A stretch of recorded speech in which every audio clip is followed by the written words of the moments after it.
wabarakatuh.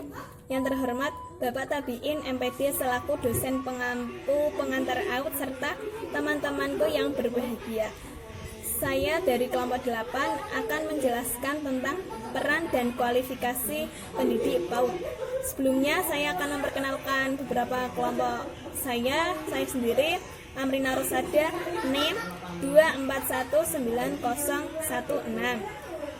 Yang kedua, Ade Melani Wulandari, NIM 2419029. Yang ketiga, Dina Malia Sita, NIM 2419008. Dan yang terakhir, Farah Nur Azizah, NIM 2419043. Saya akan menjelaskan tentang pengertian pendidik. Pendidik menurut Undang-Undang Nomor 2 Tahun 2003 Pasal 29 Ayat 2 menjelaskan bahwa pendidik adalah tenaga profesional yang bertugas merencanakan dan melaksanakan proses pembelajaran, menilai hasil pembelajaran, melakukan pembimbingan dan pelatihan, serta melakukan penelitian dan pengabdian kepada masyarakat. Sementara pada pasal 1 bagian bab 1 dijelaskan mengenai tenaga kependidikan, yaitu orang yang berkualifikasi sebagai guru, dosen, widyaswara, fasilitator, instruktor, dan sebutan lain yang sesuai dengan kekhususannya, serta berpartisipasi dalam penyelenggaraan pendidikan.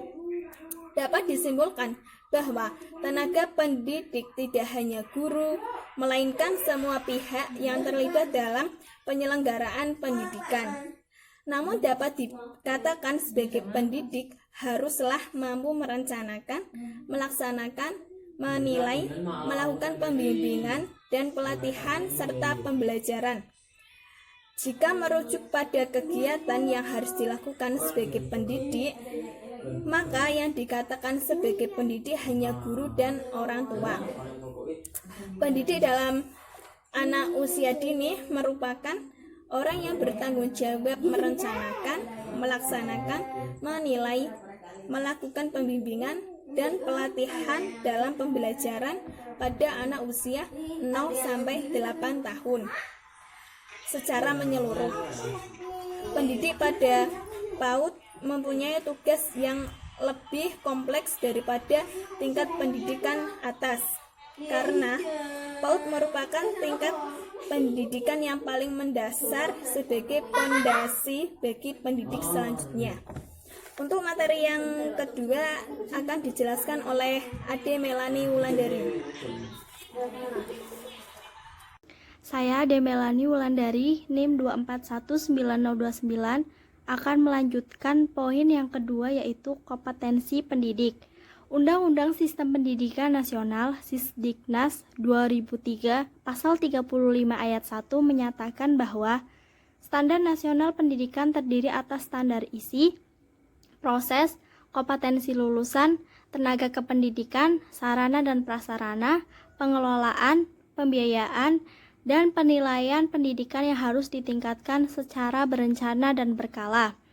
Memahami hal tersebut, sangat jelas bahwa guru yang bertugas sebagai pengelola pembelajaran dituntut untuk memiliki standar kompetensi dan profesional.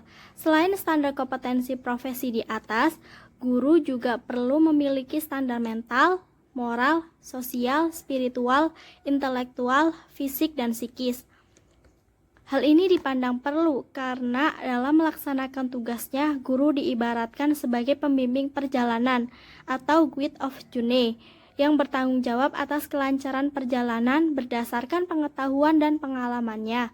Kompetensi guru meliputi kompetensi pedagogik. Standar kompetensi dalam hal ini dimaksudkan sebagai suatu spesifikasi teknis kompetensi yang dibakukan dan disusun berdasarkan konsensus semua pihak yang terkait dengan memperhatikan keselamatan, keamanan, kesehatan, perkembangan iptek, perkembangan masa kini, dan masa mendatang untuk mendapatkan manfaat yang sebesar-besarnya. Kompetensi standar profesi guru yang mencakup A. Penguasaan materi, B. Pemahaman terhadap peserta didik, C. Pembelajaran yang mendidik, D. Pengembangan kepribadian profesionalisme. 1. Menguasai karakteristik peserta didik dari aspek fisik, moral, sosial, moral spiritual, kultural, emosional, dan intelektual. 2. Menguasai teori belajar dan prinsip-prinsip pembelajaran yang mendidik. 3. Mengembangkan kurikulum yang terkait dengan mata pembelajaran yang diajarkan. 4. Menyelenggarakan pembelajaran yang mendidik. 5. Memanfaatkan teknologi informasi dan komunikasi untuk kepentingan pembelajaran. 5. Memanfaatkan teknologi informasi dan komunikasi untuk kepentingan pembelajaran. 6. Memfasilitasi pengembangan potensi peserta didik untuk mengaktualisasikan berbagai potensi yang dimiliki demi tercapainya tujuan pembelajaran. 7. Berkomunikasi secara efektif, empatik, dan santun dengan peserta didik dalam bahasa yang khas dalam interaksi kegiatan atau permainan yang mendidik yang terbangun secara siklikal. 8. Menyelenggarakan penilaian dan evaluasi proses dari hasil belajar. 9.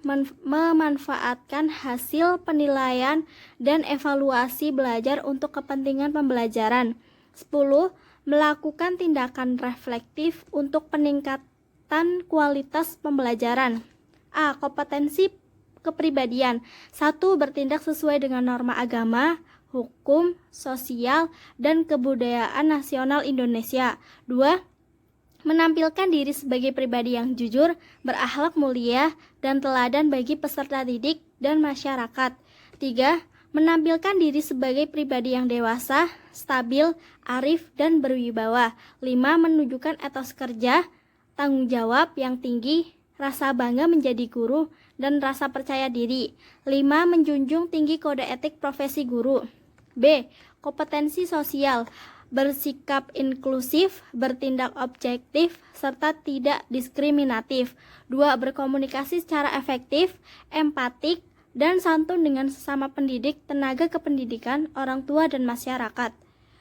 3. Guru mampu beradaptasi dengan lingkungan bertugas di seluruh wilayah Republik Indonesia yang memiliki keragaman sosial budaya dalam meningkatkan efektivitas sebagai pendidik. 4. Berkomunikasi dengan komunitas profesi sendiri dan profesi lain secara lisan dan tulisan atau bentuk lain. C. Kompetensi profesional, menguasai materi, struktur, konsep, dan pola pikir keilmuan yang mendukung mata pelajaran yang diajarkan. 2. Menguasai standar kompetensi dan kompetensi dasar mata pelajaran yang diajarkan. 3. Mengembangkan materi pembelajaran secara kreatif. 4. Mengembangkan keprofesionalan secara berkelanjutan dengan melakukan tindakan reflektif. Terima kasih. Saya Dina Mariasita akan membacakan poin tentang kualifikasi pendidikan. Kualifikasi dalam Kamus Besar Bahasa Indonesia adalah keahlian yang diperlukan untuk melakukan sesuatu atau menduduki jabatan tertentu. Dengan kata lain, kualifikasi diartikan sebagai hal-hal yang disyaratkan baik secara akademis dan teknis untuk mengisi jenjang kerja tertentu. Kualifikasi mendorong seseorang untuk memiliki suatu keahlian atau kecakapan khusus dalam dunia pendidikan. Kualifikasi dimengerti sebagai keahlian atau kecakapan khusus dalam bidang pendidikan, baik sebagai pengajar atau administrasi pendidikan dan seterusnya. Bahkan kualifikasi terkadang dapat dilihat dari segi derajat kelulusannya. A. Kualifikasi pendidikan berdasarkan standar pendidikan dalam Peraturan Pemerintah Nomor 19 Tahun 2005 dinyatakan bahwa pendidikan harus memiliki kualifikasi akademik dan kompetensi sebagai agen pembelajaran, sehat jasmani dan rohani, serta memiliki kemampuan untuk mewujudkan tujuan pendidikan nasional, yaitu meliputi 1. Kualifikasi akademik, pendidikan minimal diplomat 4 atau sarjana. 2. Latar belakang pendidikan sesuai dengan bidang atau mata kuliah pelajaran yang diajarkan. 3. Sertifikat profesi guru.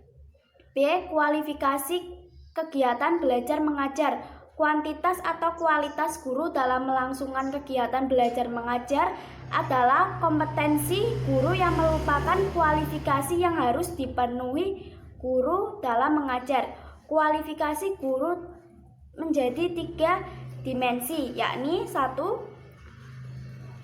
Rencana pengajaran. Rencana pengajaran tercermin dalam kalender pendidikan, program kerja tahunan, program kerja semester, program kerja bulanan, program kerja mingguan, dan jadwal pelajaran. 2. Prosedur mengajar. Prosedur mengajar berkaitan dengan kegiatan mengajar guru. Kegiatan mengajar guru diartikan sebagai segenap aktivitas kompleks yang dilakukan guru dalam mengorganisasi atau mengatur lingkungan mengajar dengan sebaik-baiknya dan menghubungkannya dengan peserta didik sehingga terjadi proses belajar.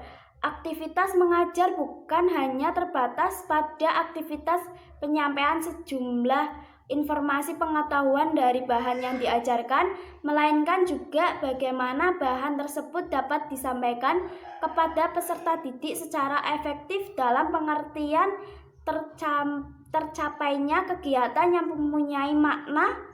Proses mengajar pada hakikatnya interaksi antara guru dan peserta didik. Untuk mengetahui keberhasilan dari sebuah kegiatan belajar mengajar, perlu dilakukan penilaian atau evaluasi.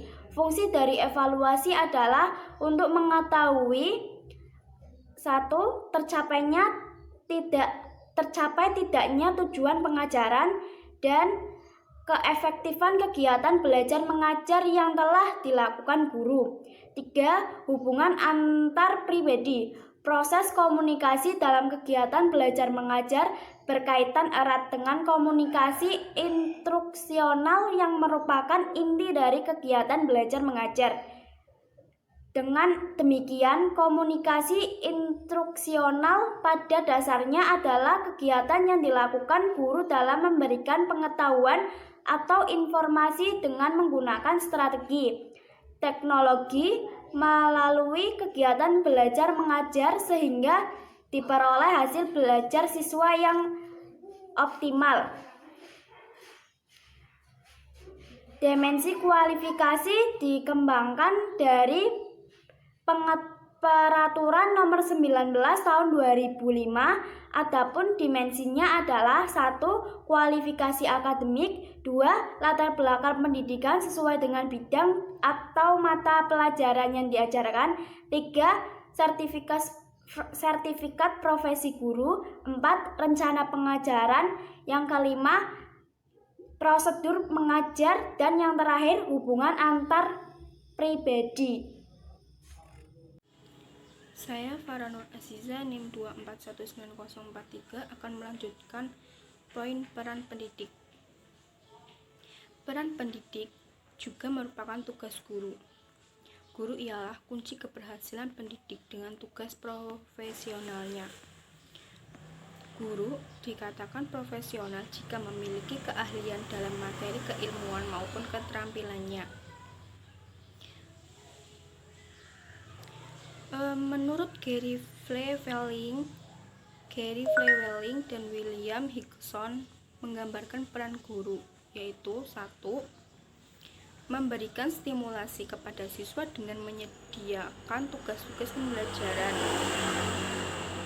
2. Berinteraksi dengan siswa untuk mendorong keberanian, mengilhami, menantang, berdiskusi, berbagi, menjelaskan, menegaskan, merefleksi, menilai, dan merayakan perkembangan, pertumbuhan, dan keberhasilan. 3. menunjukkan manfaat yang diperoleh dari mempelajari suatu pokok bahasan tersebut. 4. Berperan sebagai seseorang yang membantu, seseorang yang mengarahkan dan memberi penegasan, seseorang yang memberi jiwa dan mengilhami siswa dengan cara membangkitkan rasa ingin tahu, rasa antusias, gairah dari seseorang pembelajaran yang berani mengambil resiko. Dengan demikian, guru berperan sebagai pemberi informasi. Sedangkan peran guru dianggap dominan. Menurut Dr. Rusman, diklarifikasikan sebagai berikut. 1. Guru sebagai demonstrator. Demonstrator perannya sebagai menguasai bahan atau materi pelajaran yang akan diajarkan dan mengembangkannya. 2. Guru sebagai pengelolaan kelas merupakan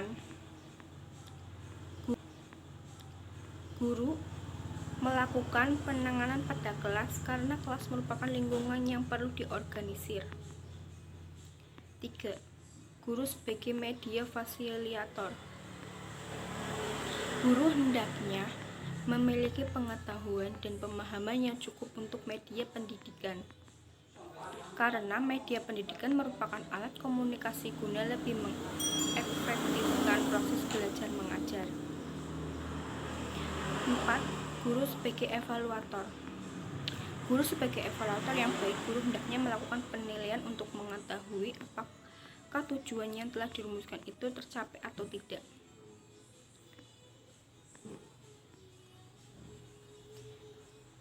Seseorang pendidik yang dipersiapkan secara profesional yaitu 1.